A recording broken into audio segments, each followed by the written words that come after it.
David. I'm doing great. How are you? I'm great. Welcome. Thank you so much for being here today. Of course. Thank you for having me. All right. The stage is yours. I'll be back in a little bit. Awesome. Thank you so much. Sure. Well, hello, everyone. Thank you for sharing the time with me today. As David mentioned, my name is Christina Grushikin, and I'm here to talk to you about the future of gaming with a focus on diversity and inclusivity. So just to give you a little bit about me, I've worked in the gaming industry for 20 years, from media planning on PlayStation to ad sales for official gaming magazines, to being one of the first sales directors at Twitch. And now my role is VP of Brand Partnerships at StreamElements, and I'm also an ambassador for the Women in Games organization. And it's been really awesome to watch the evolution of gaming go from being seen as a hobby to the biggest moneymaker in the entertainment industry. Because of the rise of the gaming industry as a major new entertainment media, companies are obviously taking note and wanting to make gaming a strategic priority. All of my conversations with brands have pretty much been the same for the past 9 years, in that they're all trying to understand how to authentically connect with the various gaming communities in the live streaming space. But the question that's been coming up over and over again over the last year and a half is really brands wanting to understand how to reach a more diverse audience. Specifically, I get asked a lot about how to reach females in the space. And the truth of the matter is that yes, although the 2.8 billion people who identify as gamers worldwide are extremely diverse, when you're looking at the live stream viewership and those who work in the gaming space, diverse representation is scarce. But to truly understand why this is happening, we need to identify some things that can be attributing to this lack of diversity. So one thing that I know very, very well, just from my experience of being in the industry for so long, is that gaming culture can be a toxic environment. And I've experienced personally sexual harassment from attendees at various industry events to gaslighting from an executive in the industry.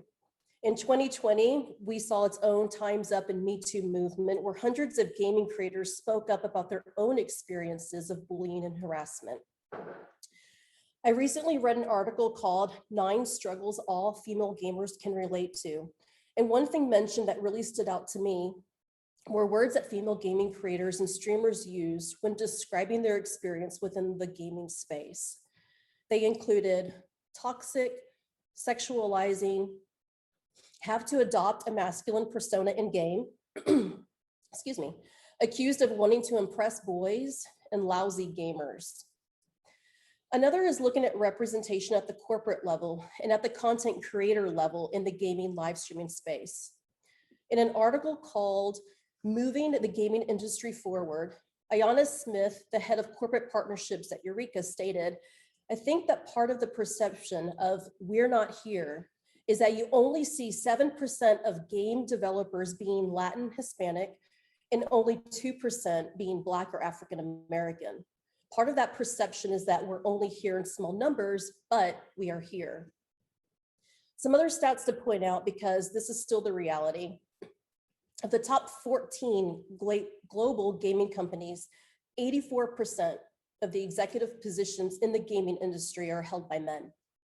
Only 2 women, less than 1%, were among the top 200 streamers on Twitch in 2020, and up to 9 in 2021. 60% of female, Black, Indigenous, people of color, BIPOC streamers claim to have faced harassment within their first week on Twitch.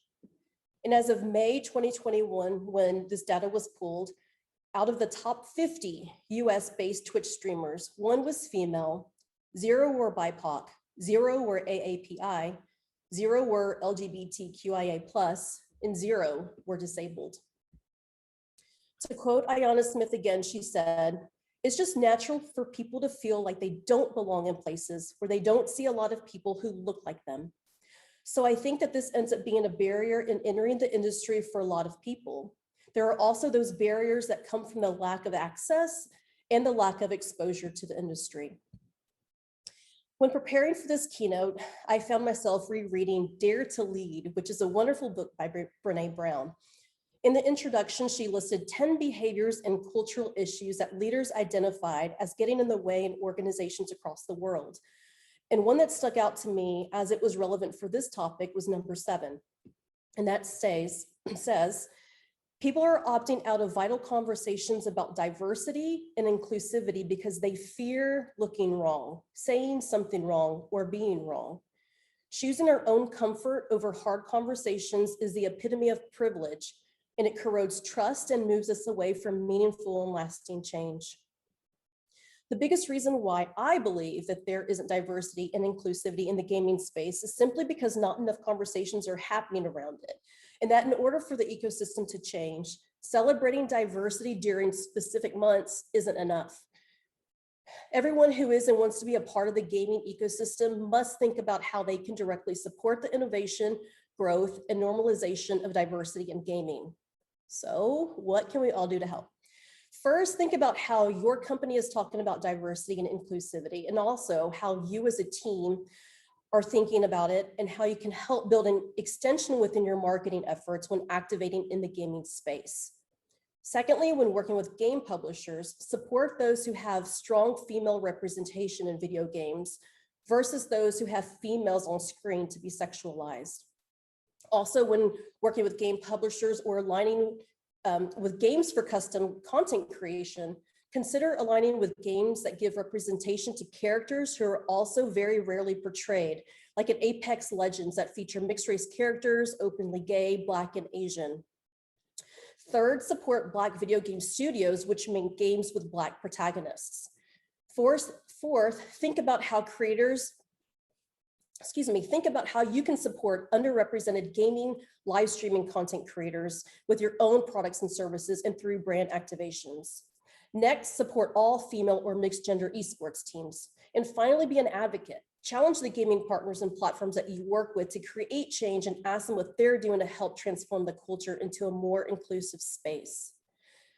If you've been watching the E3 announcements this week, a lot of publishers are addressing the issue, which is a great start, of course, and at least acknowledging and trying to make changes within the games themselves. However, how do we then drive diversity within the live streaming space so that more underrepresented creators have the same access to rise to the top?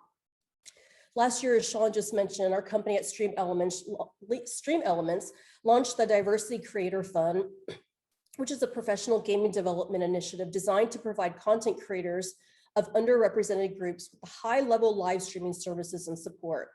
We uncovered a lot of extremely valuable feedback, like the fact that diverse creators say they aren't armed with strong enough tools from the platforms to help keep their channels safe.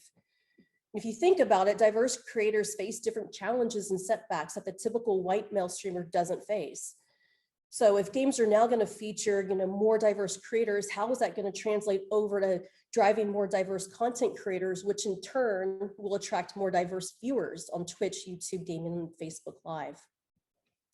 The biggest piece of feedback that we received, in addition to hearing what I just mentioned, was that they want the opportunity to grow as streamers and content creators and ultimately grow their communities and want to see more people like me.